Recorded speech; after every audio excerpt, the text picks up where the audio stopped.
مزید ویڈیوز کے لیے ہمارے چینل ہاؤس آف اسلام کو سبسکرائب کرنا نہ بھولیے۔ شکریہ۔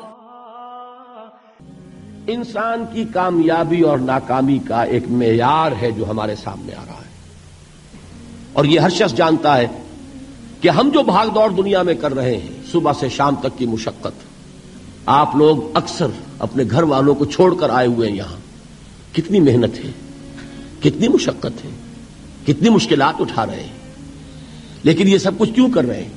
کامیابی کے حصول کے لیے۔ البتہ کامیابی کے معیارات ہیں، ہمارے ذہنوں میں جو معیارات بیٹھے ہوئے ہیں وہ کیا ہیں؟ کامیابی پیسے سے ہے، کامیابی جائیداد سے ہے، کامیابی کاروبار سے ہے، کامیابی شہرت سے ہے، کامیابی اقتدار سے ہے۔ یہ معیارات ہیں۔ جو جتنا دولت مند اتنا کامیاب، جو جتنا مشہور اتنا کامیاب، جو جتنا پاپولر اتنا کامیاب، جو حکومت پر پہنچ گیا کامیاب، جس نے بڑا کاروبار جما لیا کامیاب، جس نے بہت جائیداد بنا لی کامیاب۔ یہی ہے اصل میں ساری بس کی گانٹھ۔ جو تصور کامیابی کا ہوگا اسی کے مطابق آپ کی بھاگ دوڑ ہوگی، اسی کے لیے جد و جہد ہوگی، اسی کے لیے توانائیاں صرف ہوں گی، اسی کے لیے دن رات کی مشقت ہوگی۔ یہ ہے اصل شے جس کی یہاں نفی ہو رہی ہے۔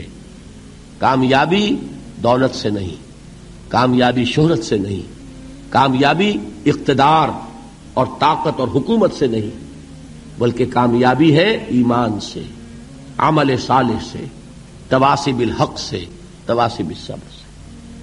آپ غور کیجئے اس نقطہ نظر کا، اس ایٹیچیوڈ کا، یہ جو مینٹل ایٹیچیوڈ ہے، اس کا بدل جانا ہی انسانی شخصیت کے اندر انقلاب برپا کرے گا۔ اب آپ کا نتیجہ کیا نکلا؟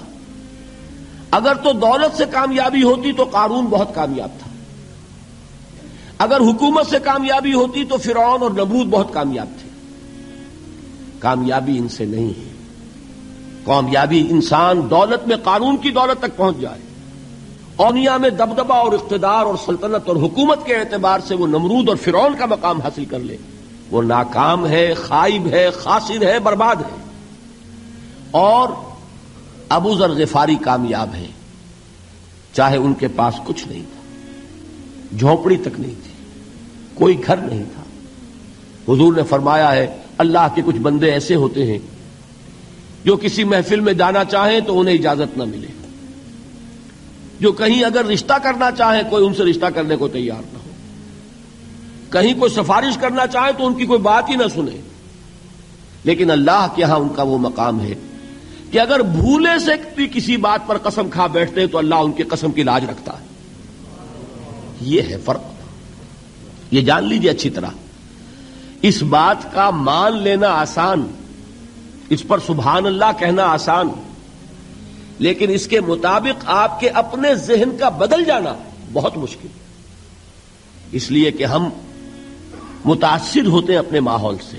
وہ بڑا محل ہے، دیکھ کر ایک دفعہ جھرجھری آتی ہے، کوئی بڑی سی 20 فٹ لمبی کار سناٹے کے ساتھ آپ کے پاس سے گزر گئی، ایک دفعہ اعصاب کے اندر ارتعاش ہوتا ہے، محسوس ہوتا ہے بڑے یہ نصیبے والے لوگ ہیں، بڑے خوش نصیب، بڑے کامیاب، حالانکہ کچھ معلوم نہیں کہ یہی سب سے بڑی بد نصیبی ہو سکتا ہے کہ یہی سب سے بڑی ناکامی ہو۔ اگر ذہنوں میں یہ بات بیٹھ جائے کامیابی کس شے سے، یہی وجہ دیکھیے قرآن مجید میں بارہا آپ دیکھیں اولئک ھم المفلحون، یہ ہے لوگ کامیاب ہونے والے۔ آج ہی آپ نے نماز میں وہ آیات سنی، یا ایھا الذین آمنوا ارکعوا واسجدوا واعبدوا ربکم وافعلوا الخیر لعلکم تفلحون۔ اے ایمان والو، رکوع کرو، سجدہ کرو، اپنے رب کی پرستش اور بندگی کرو، اور اچھے کام کرو تاکہ تم کامیاب ہو جاؤ۔ تو کامیابی کن چیزوں سے ہے؟ یہ ہے سب سے بڑا سبق۔ یہ ہمارے دل میں اگر بات بیٹھ جائے، ٹھک جائے، تو زندگی بدل جائے گی، صبح و شام بدل جائیں گے، نقشے بدل جائیں گے، بھاگ دوڑ کا رنگ بدل جائے گا، ویلیو سٹرکچر بدل جائے گا۔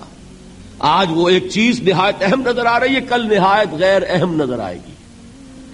جیسے کہ حضور کی حدیث ہے، مالی ولی دنیا، مجھے تمہاری اس دنیا سے کیا سروکار ہے، انما مثلی کراکب استظل تحت شجرۃ ثم راح فترکھا، میری مثال تو اس سوار کی سی ہے جو تھوڑی دیر کے لیے ایک درخت کے سائے میں ٹھہرتا ہے سستانے کے لیے، پھر وہ اپنا راستہ لیتا ہے، اسے اس درخت سے کوئی مستقل تعلق اس کا نہیں ہے، وہ اس کا گھر نہیں، وہ اس کی منزل نہیں۔